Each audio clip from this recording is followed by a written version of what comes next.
Nous sommes le 21 avril 2005 à ADX Florence, la prison Supermax des États-Unis.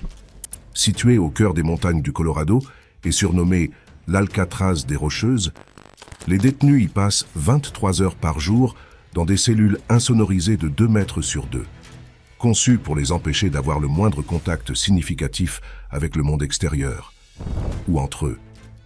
C'est là que sont logés les détenus les plus violents et les plus dangereux du pays.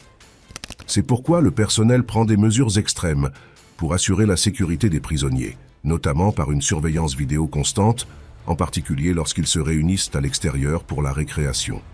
Ce jour-là, alors que tout semblait normal ce matin-là, les gardiens ont remarqué quelque chose d'étrange. Là, dans un coin de la cour, une zone entourée de murs de béton de 12 pieds de haut surmontés de barbelés, se trouvait un détenu, gisant, ensanglanté et immobile. Mais comment un détenu de la prison la plus étroitement contrôlée des États-Unis pouvait-il être assassiné en plein jour? Et même lorsqu'il s'est avéré que le meurtre avait été filmé, pourquoi a-t-il fallu près de 10 ans pour l'élucider? C'est ce que nous allons découvrir. José Guadian, gardien à l'ADX de Florence, est arrivé à son travail en surveillant les moniteurs de sécurité juste après 7 heures du matin.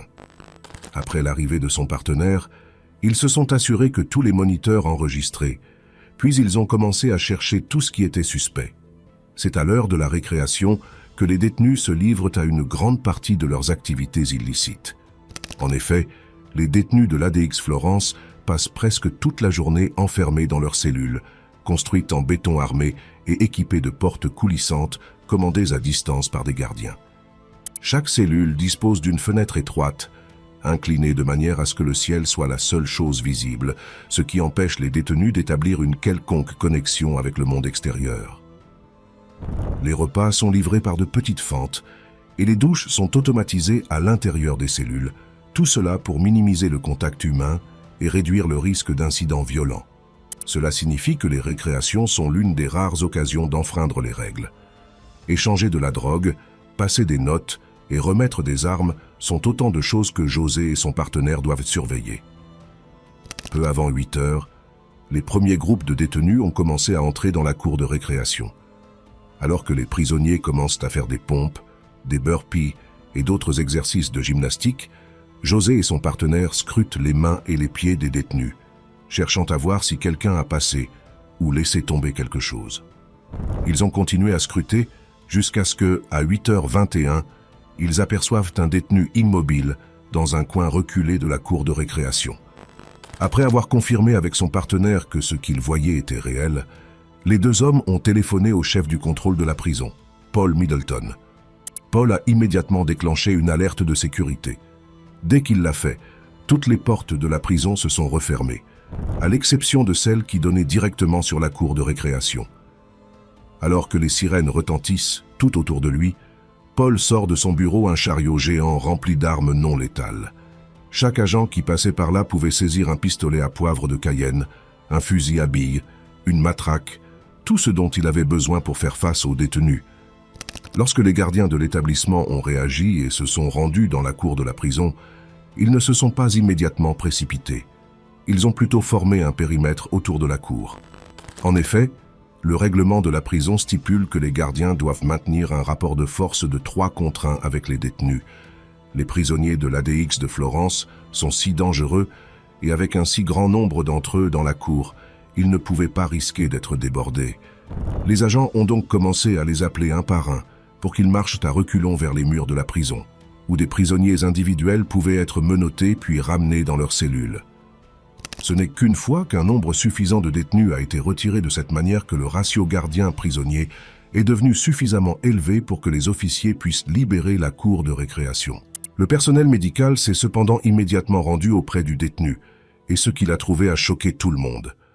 Là, gisant dans une mare de son propre sang, se trouvait un détenu qui avait été tellement battu que lorsque le personnel médical a essayé de l'identifier, il n'a pas pu le faire car son visage était complètement couvert d'ecchymose.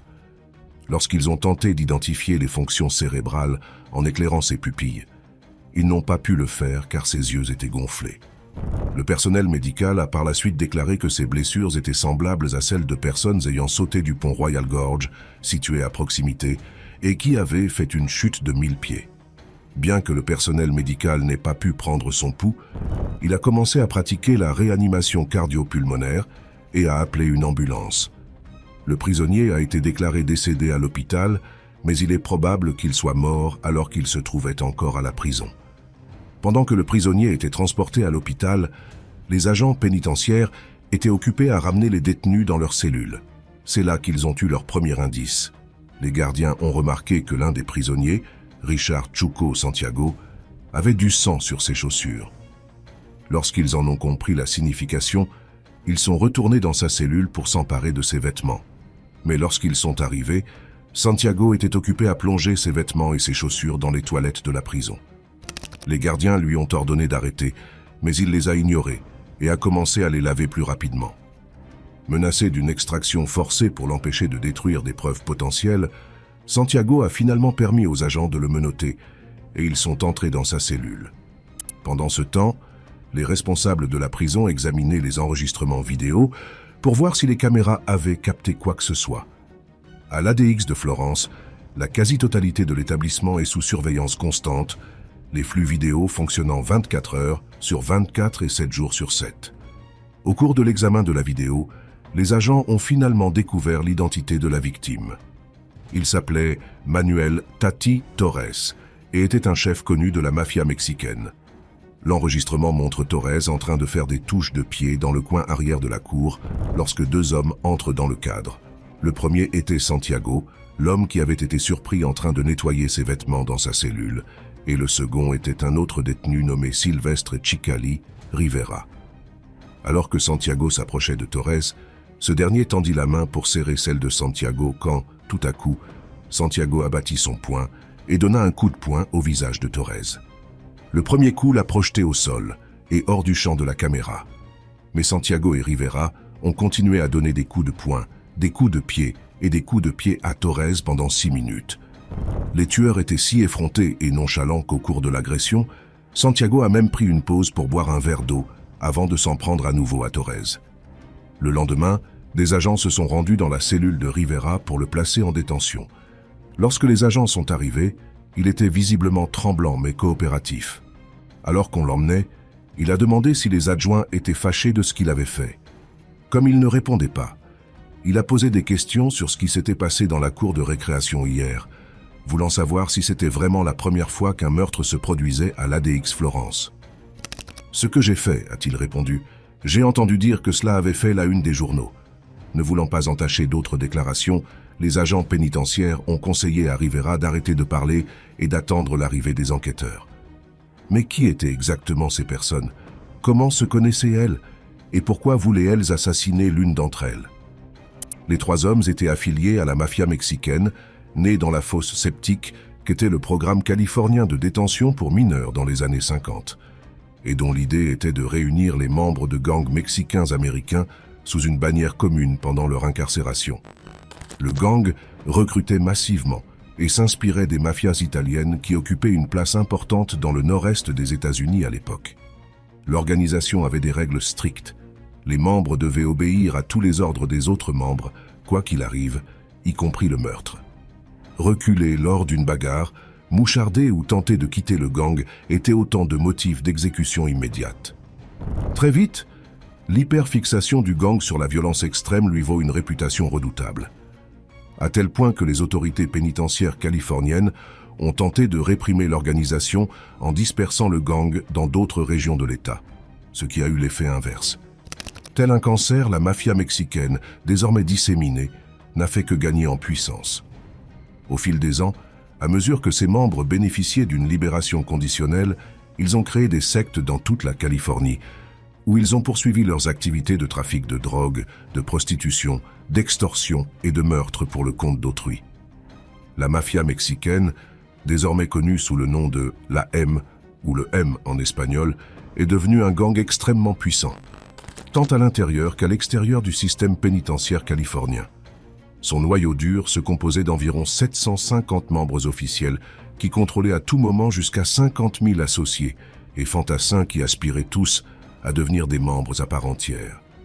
Et le seul moyen d'y parvenir était de commettre un meurtre au nom du gang. Où ces trois hommes se situaient-ils dans cette organisation? Manuel Torres était l'un des principaux dirigeants de l'organisation. Entré dans le gang dans les années 1960, il est rapidement devenu un personnage puissant dans le sud de la Californie. Sa principale activité consistait à extorquer une taxe aux trafiquants et aux consommateurs de drogue pour qu'ils achètent et consomment de la drogue sur son territoire. Il prélevait ensuite un pourcentage de la somme perçue et le reversait aux membres incarcérés pour les aider à mener une vie plus confortable à l'intérieur. En 1997, Torres a fait partie des dizaines de membres de la mafia mexicaine arrêtés lors d'une vaste opération. Dans un premier temps, Torres a été envoyé purger sa peine à Lompoc, un établissement fédéral situé à plusieurs centaines de kilomètres de Los Angeles. Cependant, une fois à Lompoc, Torres a réuni tous les gangs hispaniques de la cour sous la bannière de la M et a commencé à terroriser les autres prisonniers. À court d'options pour limiter son pouvoir, les responsables de la prison d'État ont décidé que le seul moyen de vaincre Torres était de l'envoyer à l'ADX de Florence, où l'on pouvait espérer le contrôler. Quant à Santiago, c'était un membre à part entière de la mafia mexicaine et, comme Torres, il avait également été emprisonné à Lompoc. Criminel de carrière, Santiago a gagné sa place dans la mafia mexicaine en tuant un codétenu en 1989, ce qui lui a valu une condamnation à perpétuité. Comme il continuait à être indiscipliné, il a finalement été transféré à l'ADX de Florence en 2000, et Torres et lui y sont arrivés à peu près en même temps. Ensuite, il y a eu Silvestre Rivera. Associé de longue date à la mafia mexicaine, Rivera était un braqueur de banque de carrière qui rapportait d'énormes sommes d'argent au groupe, mais n'en était pas encore membre à part entière. Après s'être fait prendre, Rivera a continué à enfreindre les règles pénitentiaires dans tous les établissements où il se trouvait. Qu'il s'agisse de consommer des drogues, de fabriquer du vin de contrebande, de se battre ou d'essayer de s'évader, Rivera était un enfant à problème où qu'il aille. Après l'avoir côtoyé pendant des années, il a été décidé qu'ADX Florence était le seul endroit pour lui, et il y est arrivé en mars 2005. Même si tous ces hommes étaient des méchants, il s'agissait tout de même d'un homicide, et la vérité devait être découverte. Mais comme l'institution est une propriété fédérale, c'est le FBI qui se charge de l'enquête. Et la personne chargée de découvrir la vérité est un homme que l'on ne connaîtra que sous le nom de John. Afin de garder son identité secrète, John n'a révélé que quelques détails sur ce qu'il était. Il dira plus tard à un journaliste qui a enquêté sur l'affaire son prénom, qu'il a grandi dans une ville très chrétienne du Sud et qu'il est issu d'une grande famille de policiers. Tous les autres détails devaient être limités pour le protéger, lui et sa famille. Le journaliste ne tardera pas à comprendre pourquoi il en est ainsi. Après s'être vu confier l'affaire, John s'est d'abord rendu à l'établissement pour parler aux détenus qui se trouvaient dans la cour ce jour-là. Alors qu'il pénètre dans le complexe pénitentiaire, un immense sentiment d'angoisse l'envahit. Le complexe est situé dans une région absolument magnifique du Colorado, entourée de montagnes pittoresques, mais l'établissement lui-même est sinistre, froid et étrangement silencieux. Lorsque John est arrivé, il a demandé aux responsables de la prison s'ils disposaient d'une salle d'entretien qu'ils pourraient utiliser pour parler aux détenus. Ils lui ont répondu que oui, mais que non, ils ne pouvaient pas l'utiliser.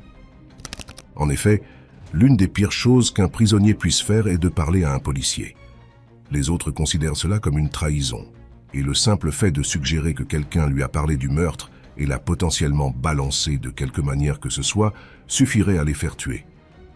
John doit donc trouver un autre moyen de parler aux détenus sans que les autres le sachent. Pour protéger leur confidentialité, John a installé un bureau de fortune dans une partie isolée de la prison. Les agents de correction emmenaient un prisonnier à la fois, avec une raison inventée pour le faire sortir. Il pouvait s'agir d'un rendez-vous chez le médecin, d'un rendez-vous avec un avocat, d'un rendez-vous chez le dentiste ou d'une autre raison banale. Malgré cela, les prisonniers n'ont pas tardé à comprendre ce qui se passait. Une fois, après que plusieurs prisonniers aient été amenés sous prétexte d'un rendez-vous chez le dentiste, d'autres prisons ont fait remarquer qu'elles n'avaient pas réalisé qu'elles avaient autant de problèmes avec leurs dents. Et ce n'est pas parce qu'ils ne parlaient pas à John dans la salle d'interrogatoire officielle qu'ils étaient plus coopératifs. Après que les gardes ont fait asseoir les témoins potentiels, beaucoup d'entre eux se sont mis à proférer des injures dès que John a montré son badge du FBI. D'autres restaient encore plus défiants et refusaient de dire un seul mot, et fixaient John en silence jusqu'à ce qu'il abandonne.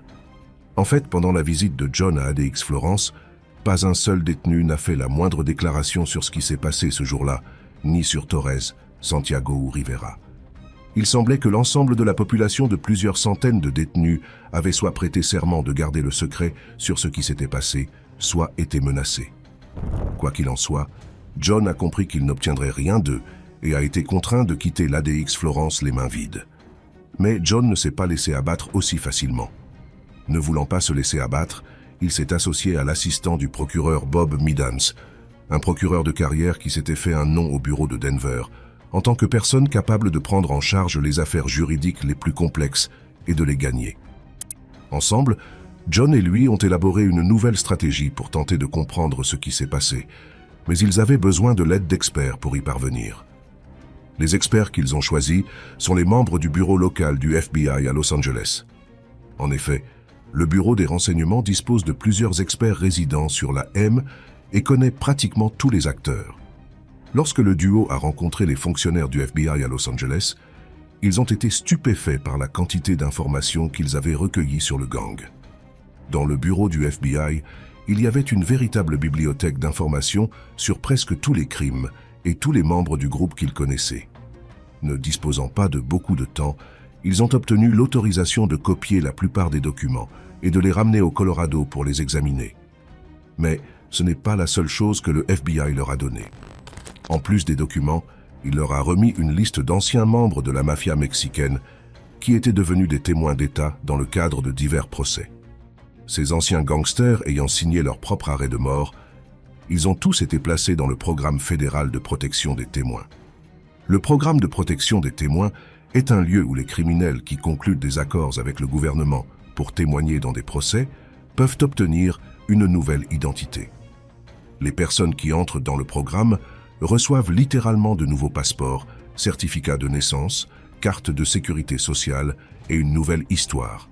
Elles doivent couper les ponts avec tous leurs amis et leurs familles qui ne participent pas au programme et sont souvent envoyés dans des endroits très éloignés de leur lieu d'origine. Pour les aider, le bureau du FBI à Los Angeles a remis à John et Bob une liste de transfuges de la mafia mexicaine.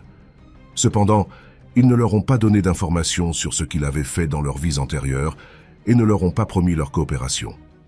Mais c'était leur meilleure chance de comprendre l'AM et la raison pour laquelle Torres aurait pu être marqué pour la mort. John et Bob partent donc en tournée dans tout le pays, interrogeant d'anciens gangsters pour découvrir la vérité. Aimant l'aventure et le défi, Bob et John ont sillonné les États-Unis pour traquer ces gangsters revenus à la vie, des villes de montagne aux villages endormis. En passant par tous les endroits intermédiaires, ils ont retrouvé des dizaines d'anciens membres de la mafia mexicaine pour savoir directement à la source comment l'organisation fonctionnait et ce qui avait pu se passer dans l'affaire Torres. Bien que beaucoup d'entre eux n'aient pas voulu s'impliquer, ils ont parlé à suffisamment de personnes pour apprendre les secrets suivants sur le gang.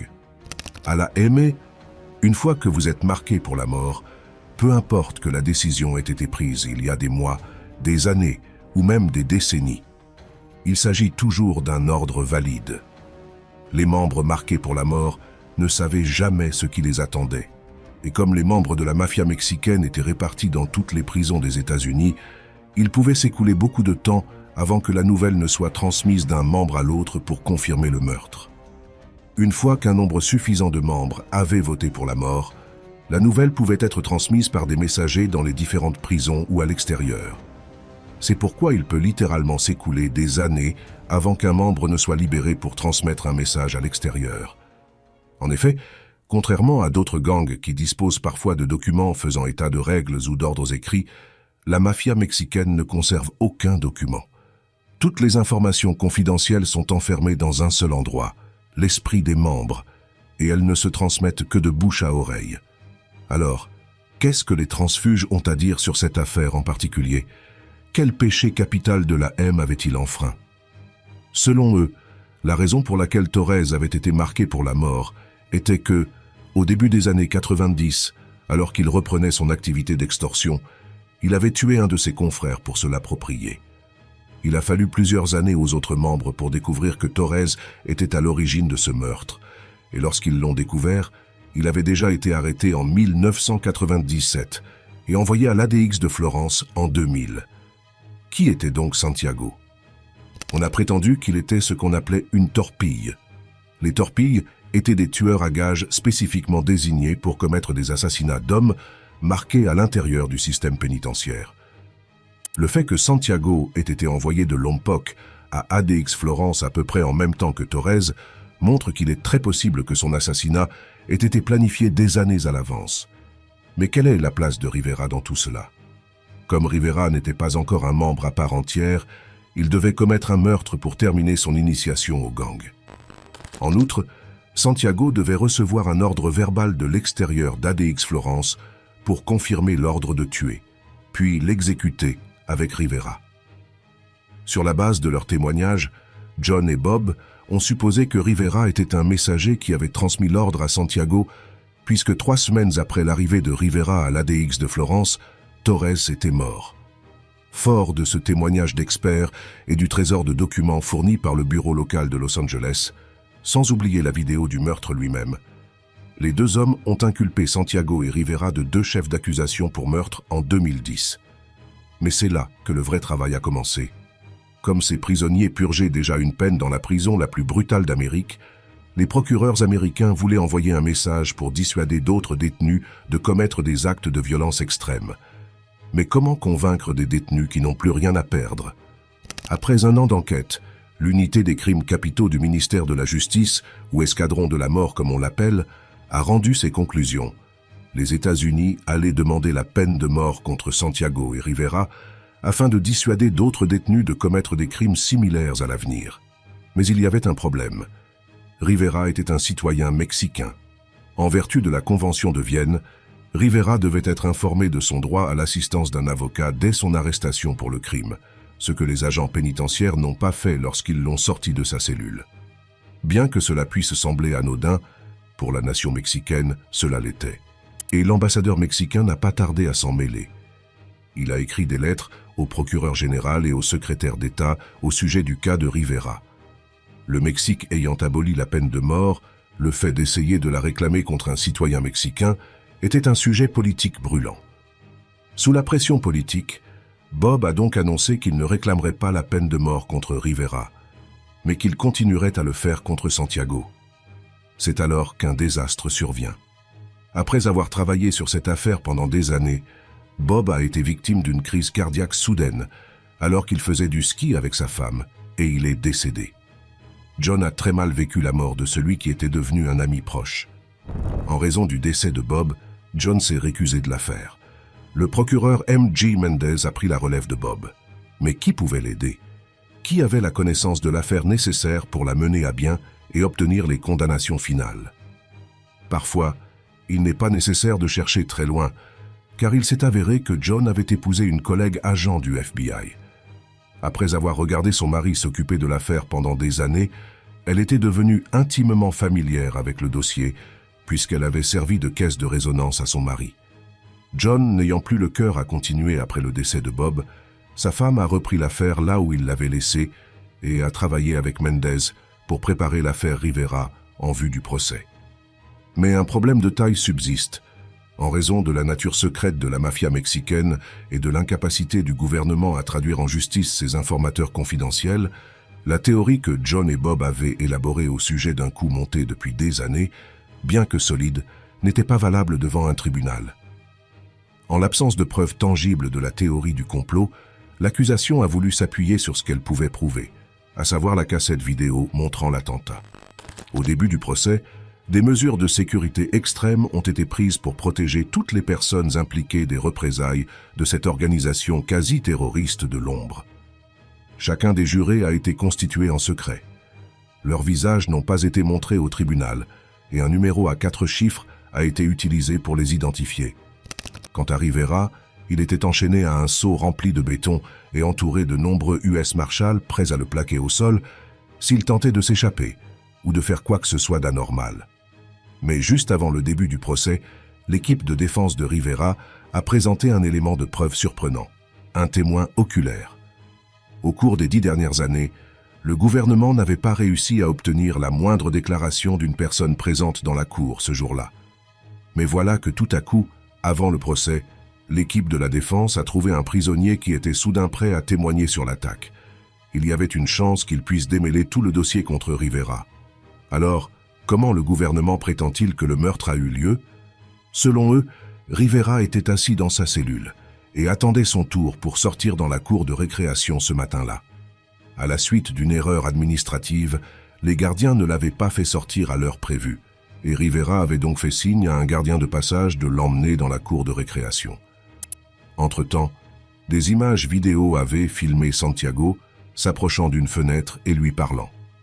Une enquête plus poussée menée par John à l'aide de dessins de la prison a prouvé que Santiago parlait dans la cellule de Rivera, pendant qu'il attendait d'être emmené à l'extérieur. Une fois dehors, le duo a commencé à s'échauffer dans le même coin que Torres. Comme le montre la vidéo, Santiago s'est approché de Torres et lui a asséné un coup de crosse froide, puis les deux hommes ont passé les 6 minutes suivantes à le battre à mort. Mais il s'agit là d'une histoire très différente de celle que le nouveau témoin de la défense a racontée. Un autre membre à part entière de la mafia mexicaine, Arcadio Pérez, s'est présenté comme nouveau témoin. Selon Pérez, voici ce qui s'est passé. Pérez a déclaré que Torres lui avait apparemment transmis une note indiquant que Rivera était irrespectueux et qu'il fallait s'en occuper. Et que, comme Rivera n'était pas un membre de l'organisation, il pouvait le tuer en toute impunité. Plus tard, Pérez a déclaré qu'il ne s'agissait pas de menaces en l'air. Selon lui, Torres a ordonné à Pérez d'attaquer et de tuer Rivera dans la cour de récréation ce matin-là. Au signal de « Let's go », il se jetterait sur lui et le battrait à mort dans la cour. Pour sa part, Pérez ne voulait pas faire cela. Il a déclaré que Rivera et lui étaient amis et qu'il aimait bien ce type. Cependant, Torres était un membre important du gang. Désobéir à son ordre signifierait pour lui une condamnation à mort. Mais y avait-il une part de vérité dans ce qu'il disait? Peut-être. D'après les registres de la prison, Torres avait utilisé un système d'interphone pour parler aux gardiens ce matin-là. Les prisonniers utilisaient ce système car les gardiens ne restaient pas dans la cour de récréation lorsqu'ils y étaient. D'après le témoignage d'un gardien, Torres avait demandé où se trouvait Rivera. Pour cette raison, il semblait étrange que Torres demande Rivera, et ce fait donne un peu de crédibilité à ce que Pérez disait. Mais pourquoi n'est-il pas allé jusqu'au bout? Pérez a déclaré que lorsqu'il a vu Santiago s'approcher de Torres et commencer à se battre avec lui, il a reculé parce qu'il s'agissait maintenant d'une dispute entre deux membres de la bande et qu'il n'allait pas s'impliquer lui-même. En conséquence, il est resté à l'écart. Mais qu'a dit Rivera à propos de tout cela? À la surprise générale, Rivera a pris la parole pour se défendre. Et ce qu'il a dit n'est pas sans rappeler la vérité. Selon Rivera, Torres ne l'aimait pas parce qu'il était ami avec plusieurs membres que Torres n'aimait pas, probablement parce qu'ils étaient associés à l'homme que Torres avait assassiné au début des années 90. Pour cette raison, Torres a menacé la vie de Rivera à plusieurs reprises. Cette partie est assez logique. Torres voulait probablement que tout le monde oublie ce qu'il avait fait dans les années 90. Plusieurs autres membres importants de la mafia mexicaine étant emprisonnés à la DX de Florence, le fait que Rivera ait probablement su ce que Torres avait fait l'a effrayé quant à ce qui se passerait si Rivera commençait à parler. Pour sa part, Rivera a nié avoir été un messager ayant participé à l'organisation du meurtre. En fait, il a dit que c'était lui qui se défendait. Rivera a déclaré que Santiago avait pris l'aspirant gangster sous son aile et s'était engagé à le protéger. Le jour du meurtre, il a déclaré que Torres l'avait à nouveau menacé de mort et qu'il voulait se battre avec lui. Cependant, Santiago a pris l'initiative d'utiliser la ruse pour parler à Torres, mais au lieu de cela, il a commencé à se battre avec lui. Rivera est alors intervenu pour aider à achever Torres. Dans l'esprit de Rivera, il voulait que le monde croie que s'il n'avait pas aidé à tuer Torres ce jour-là, c'est lui qui serait mort. Il y avait deux versions de l'histoire, et c'est ainsi que le jury est parti délibérer et décider du sort de Rivera. Alors que les deux parties attendaient impatiemment le verdict, elles ont renvoyé une question à la cour. Le jury a demandé s'il était possible d'envisager une accusation moins grave que le meurtre au premier degré. C'était un bon signe pour les deux camps. Pour les procureurs, cela signifiait qu'ils pensaient que Rivera avait commis un acte criminel, et pour la défense, Cela signifiait une accusation moins grave. Cependant, avant le début du procès, Rivera, contre l'avis de ses avocats, a déclaré qu'il ne voulait pas qu'un autre chef d'accusation que celui de meurtre au premier degré soit envisagé. Cela s'explique par son âge avancé. Ayant déjà dépassé la cinquantaine, même une condamnation pour meurtre au second degré équivaudrait de facto à une condamnation à perpétuité. Comme il ne lui restait plus que quelques années à purger pour ses condamnations pour vol à main armée, M. Rivera espérait être bientôt un homme libre pour profiter de sa retraite. C'est pourquoi le juge a ordonné que le jury n'examine que l'accusation de meurtre au premier degré et rien d'autre. Peu après, le verdict est tombé. Lorsque le gangster âgé se lève pour entendre son sort, il arbore un léger sourire, car il s'attend à un acquittement. Mais ce sourire s'est vite estompé lorsqu'il a entendu le verdict. Coupable de meurtre au premier degré.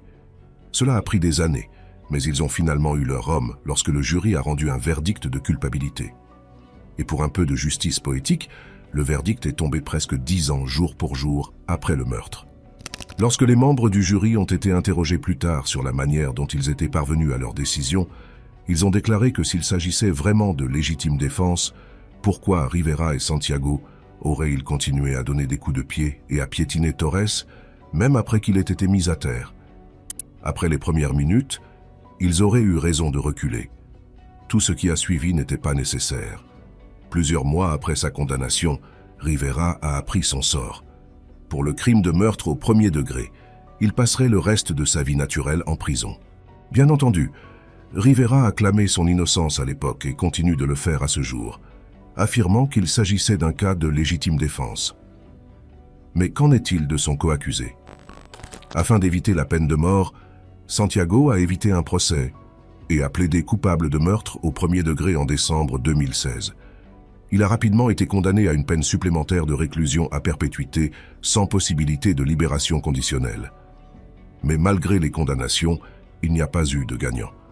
Même si Torres était lui-même un monstre, il n'en restait pas moins un père dont les enfants et d'autres membres de la famille l'aimaient.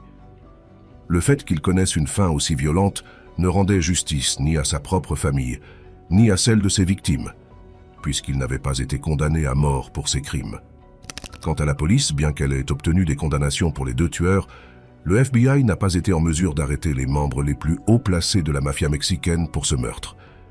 En raison de l'intense secret qui entoure le groupe, même près de 10 ans d'enquête n'ont pas donné de résultats fructueux, si ce n'est de garder 2 criminels de bas niveau derrière les barreaux pour de bon. Malheureusement, il faudra beaucoup plus de travail policier, plus de crimes et une bonne dose de chance pour démanteler définitivement la mafia mexicaine à l'avenir.